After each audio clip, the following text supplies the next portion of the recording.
झोपड़ी है, मकान है, जैसा भी आपको सुविधा कर्मानुसार मिली, उसमें संतोष करो और उसमें बैठ कर अपना भक्ति करो। समय पर भूख लगेगी तो खाना खाया, भूख समाप्त हुई, वह इच्छा खत्म हुई, वो कल्पना समाप्त हुई तो भक्ति करेगा। यदि रोटी मिली नहीं तो भक्ति कैसे करेगा? उसी को सोचता रहेगा कहां से लाऊं, कैसे मिलेगी, और रोटी का सुमन होगा, वो भगवान का नहीं होता। अब जैसे घर छोड़कर चला गया, वैरागी बन गया, वहां जाकर गर्मी भी लगेगी, सर्दी भी आवेगी, वर्षा भी होगी, उसके लिए फिर झोपड़ी डालनी पड़ेगी, उसने वहां झोपड़ी या गुफा खोदनी पड़ेगी। और भूख लगेगी, फिर गांव में जाना पड़ेगा मांगने के लिए, दिए माई गालिए दिए एक रोटी। अब जब तक रोटी ना मिलेगी तो ना भगवान से याद आवे कोई ना, और रोटी याद आऊंगी इसके। तो परमात्मा ने बताया करके जो साधना करनी चाहिए, जो उसका तरीका है, वो तुम्हें पता नहीं। आप फिर ये सोच बैठे कि उन्हीं को भगवान मिलता होगा जो जंगल में चले जाते हैं, खड़े होकर तप करते हैं, दोनों के ऊपर तपते हैं। ये तो मूर्खों की साधना थी। परमात्मा कहते हैं कि दंभ करें, दंभ माने पाखंड है। लोग दिखावा ड्रामा करते हैं, बैठ जाएंगे कितना धूना लगा के, ऊंचे से स्थान पर बैठेंगे ना, खूब दूर तो सब नजीक महात्मा बैठा है, ताकि दुनिया आने लग जाए और उसकी पूजा शुरू हो जाए। डंब करें डूंगर चढ़े, डूंगर माने पहाड़ पर बैठ जाते हैं जाकर ये लोग नकली। डंब करें डूंगर चढ़े अंतर झीनी झूल, और जग जाने बंदगी करें वो है सूल बबूल। परमात्मा अपने सूक्ष्म वेद में कहते हैं कि दुनिया तो जनता तो सोचा ये भक्ति कर रहा है, बड़ा महापुरुष है, धूना लगा के बैठा है, और कपड़े भी त्याग रखे, लंगोट बांध रखा है, और परमात्मा कहते हैं जग जाने बंदगी करे, भक्ति करे, ये वो है सूल बबूल। तब से जो तपस्या वो करते, जैसे दुर्वासा ने खूब तपस्याएं की थी, और क्या प्राप्ति की? अंगारे भर दिया अपने अंदर, तोब, ये बकवाद सिद्धि की, वचन से किसी का नाश कर देना। अब दुर्वासा जी ने श्राप दे दिया बेमतलब बकवास का। अब उसने उसके बैड अकाउंट में लिख दिया, वो 56 करोड़ मानस व्यक्ति उसने मार दिए वचन से, और वो उसके बैड अकाउंट में लिखे जाएंगे। जब ये कुत्ते की योनि में आएगा दुर्वासा, इसके सिर में कीड़े पड़ेंगे, वो 56 करोड़ आत्माएं इसको खा रही होंगी। यहाँ कहते हैं तुमने उस दरगाह का मैल नहीं देखा, और धर्मराज के तिल तिल का लिखा। यहां बता रहे हैं जग जाने बंदगी करे। परमात्मा कहते हैं ये वो है सूल बबूल। इन्होंने तो काटे बोली अपने भविष्य में, सिद्धि पाके किसी को बेनिफिट दे दिया, किसी को हानि दे दी, दोनों अपनी भक्ति अक्षीण करी, उधर से पाप इकट्ठे कर लिए। अब क्या बताना चाहते हैं परमात्मा कि घाटे बाद सब जग दुखिया।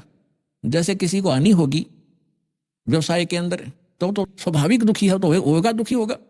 और जिसका घना बेनिफिट हो गया, जैसे किसी का 1 लाख का लाभ हो गया व्यवसाय में, वो 5 लाख का काम शुरू करेगा और 4 लाख लेगा कर्ज, फिर उसमें हो जाए नुकसान, फिर वो कर्ज जो ले लिया नुकसान भी ना होया, काम चल पड़ा, कुछ दिन में वो मांगने वाले शुरू हो जाएंगे आने, उसने नींद आवे नहीं, कभी फैक्ट्री में हड़ताल होगी, कभी कुछ हो गया, वह समस्या हो रहेगी।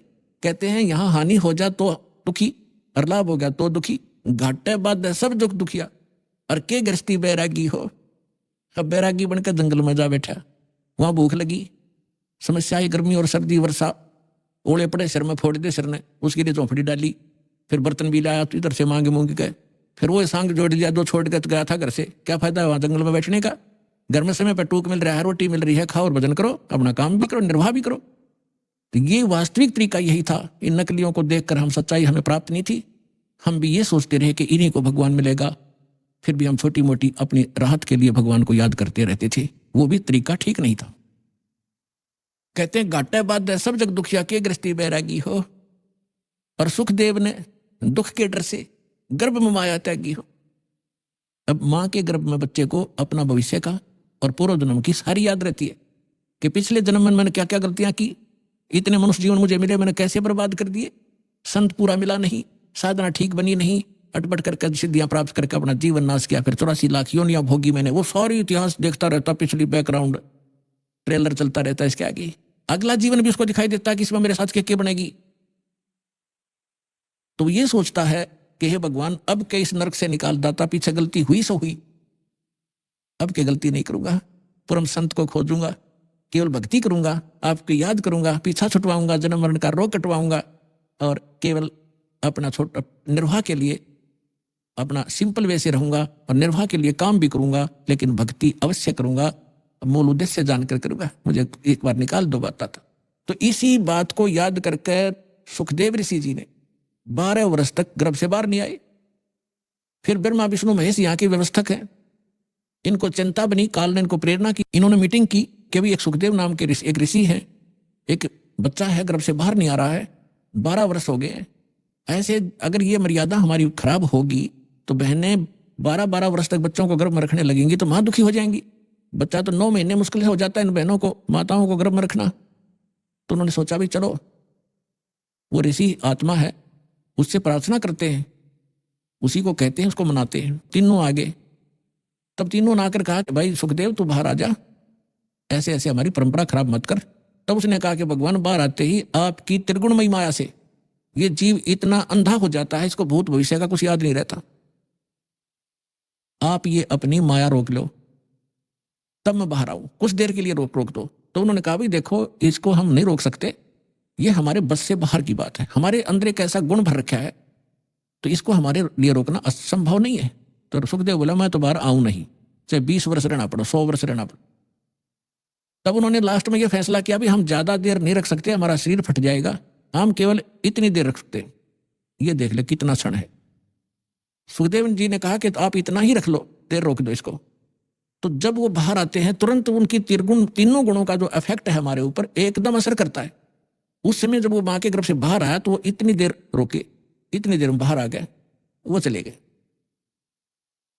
अपने आत्माओं उसको इस दुख के डरते हैं, गर्भ में माया त्यागी कि मैं इस संसार के चक्कर में नहीं पड़ूंगा, अपना मोक्ष कराऊंगा। मोक्ष बालकों का खेल है।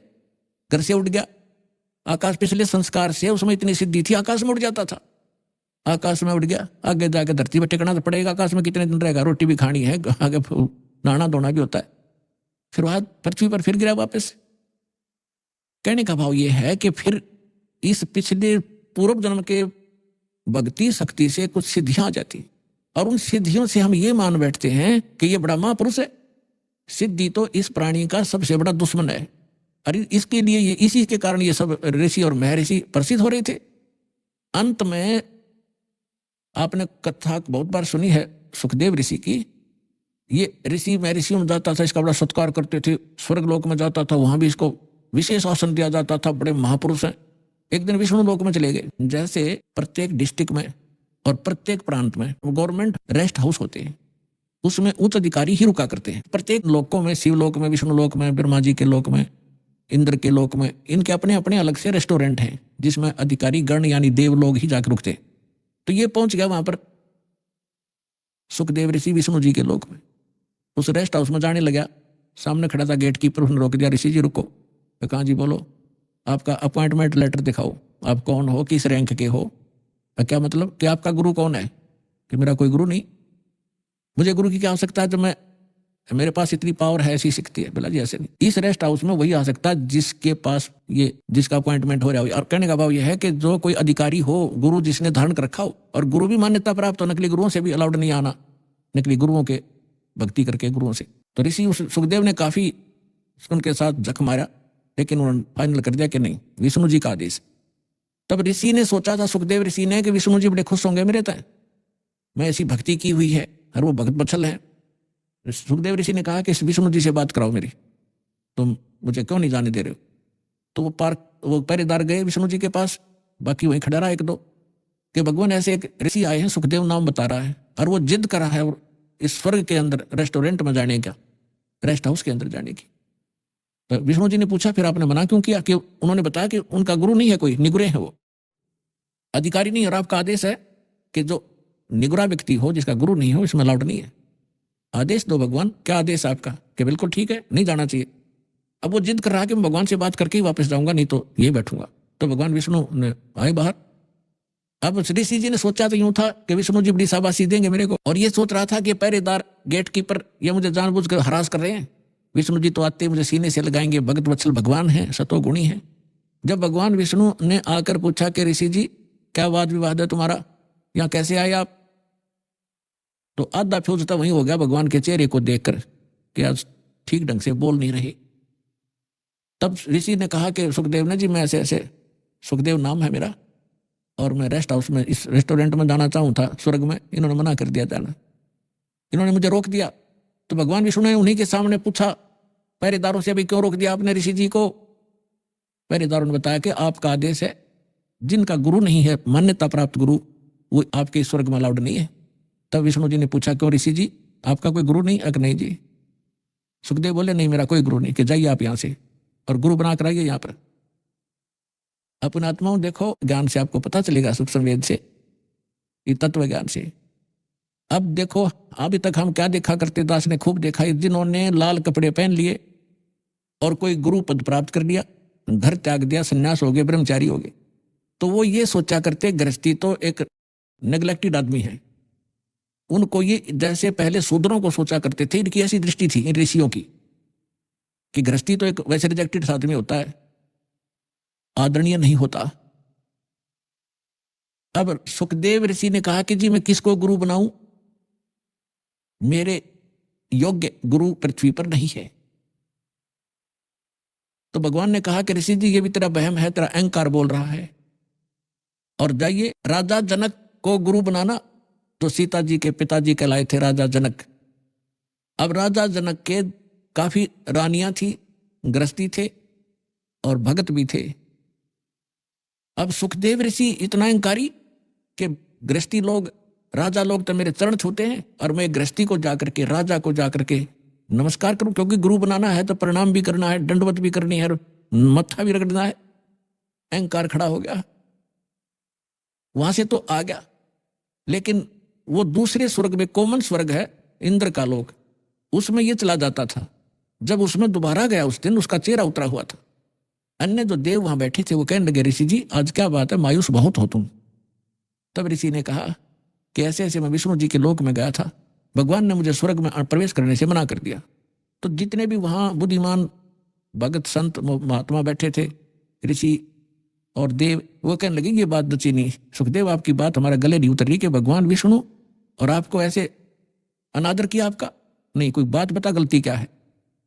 तब उसने बताया कि भगवान ने कहा कि तू गुरु नहीं बना रखा, इसलिए आप यहां रहने के अधिकारी नहीं हो। तब उन महापुरुषों ने जो वहां बैठे थे बुद्धिमानों ने कहा कि सुखदेव आपका कोई गुरु नहीं है? कि नहीं मेरा कोई गुरु नहीं है।